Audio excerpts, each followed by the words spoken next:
Okay, ang adlaw diya sa tanan, sa mga bisita, sa akong mga ayaan, uyuan, sa mga silingan. Uh, Salamat sa sa akong inahan sa iyang adlaw na tawhan.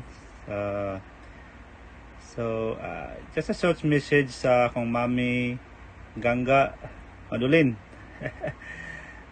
Today we celebrate a truly special woman, my mother, on her 75th birthday.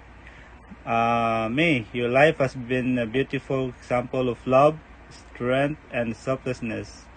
You have given so much of yourself to our family, and because of you, we are who we are today.